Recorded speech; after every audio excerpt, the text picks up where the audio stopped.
It's not easy to get on the presidential ballot. You need followers, an organization. You got to get hundreds of thousands of people to sign a petition saying, I want this candidate on my state's ballot.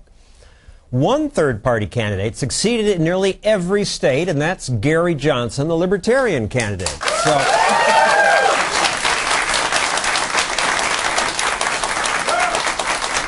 Libertarian, what's that mean to you? Libertarian to me, with a broad brushstroke, fiscally responsible, socially accepting. That's with a broad brushstroke, and I think that represents most of Americans. Well, more liberal than Obama on several issues, more conservative than Romney on several issues. All right, let's learn a little bit about you. You started as a one-person, door-to-door handyman and grew that into a 1,000-employee building company, then decided to run for governor in New Mexico, a Democratic state, won twice in this Democratic state, where you did weird things like you cut spending. Vetoed.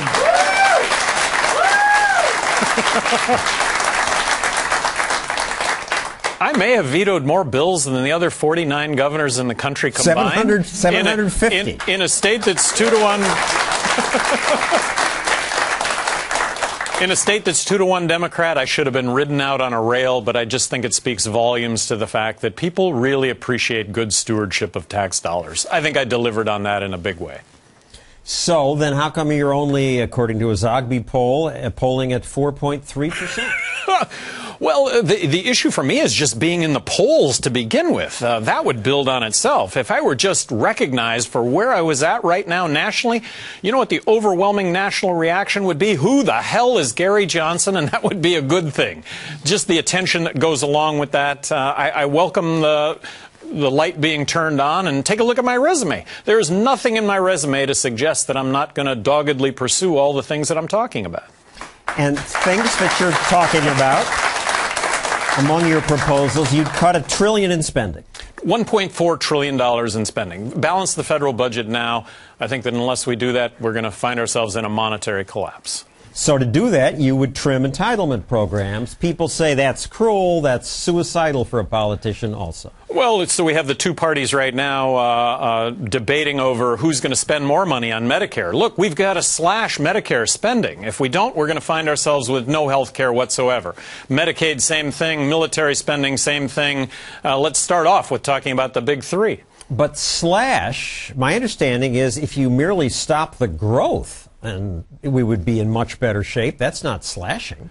Well, I am going to propose a 43% reduction in government spending, 43% being the number that we're borrowing and printing beyond what we're collecting, believing that that's the only way we save this country. Cruel. People would starve in the street. And, John, this is the exact reaction that I got as governor of New Mexico, having vetoed all that legislation. By the way, only 2 of those pieces of legislation were overridden, but the whole notion was people were going to be dead in the streets. Kids were going to starve, all the worst things were going to happen, and none of them did, and I got reelected. So, But Medicare is tougher. This is health care for poor old people. I oversaw the reform of Medicaid in New Mexico. Bottom line, we saved a lot. Medicaid health care for the poor. I believe at the time, if the federal government would have granted the state of New Mexico 43% less money, done away with all the strings and the mandates, that I could have effectively overseen the delivery of health care to the poor in New Mexico with 43% less money. I would suggest that as a template for Medicare also, health care for those over 65. Give this up to the states. 50 laboratories of innovation and best practice. I'm going to suggest that that's exactly what we will have. Some terrific best practice that will get emulated. We'll also have some spectacular failure that will get avoided. But Washington top down, Washington knows best. That's what has us in the situation that we're in right now. You say end the wars. That means terrorists win. Bad people will threaten us. You know, I'm going to suggest that because of our military interventions, we have hundreds of millions of enemies to this country that, but for our military interventions, we would not otherwise have. So let's take... Let's take military spending back to 2003 spending levels. Let's start out with the premise that, yes, we should provide ourselves with a strong national defense, but defense here is the operative word, not offense and not nation building. We're building roads, schools, bridges, highways, and hospitals in other countries, and we have those same needs here in this country. Let's take a look at one of your campaign ads. My name is Gary Johnson. This is the United States Constitution. This is not. This is the United States Tax Code. Meaning? Meaning one is simple, and it's about equal rights for all. The other is extremely complex, and it's anything but equal rights for all. It's crony capitalism in a nutshell. It's the root, if you will, of all evil. Individuals, groups, corporations paying for loopholes, both parties selling those loopholes. Let's eliminate the IRS. Let's abolish income tax, corporate tax.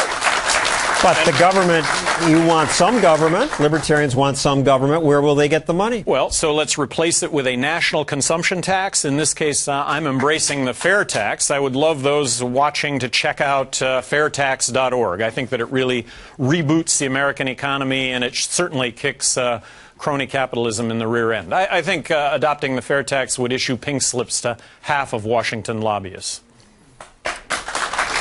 You would legalize marijuana.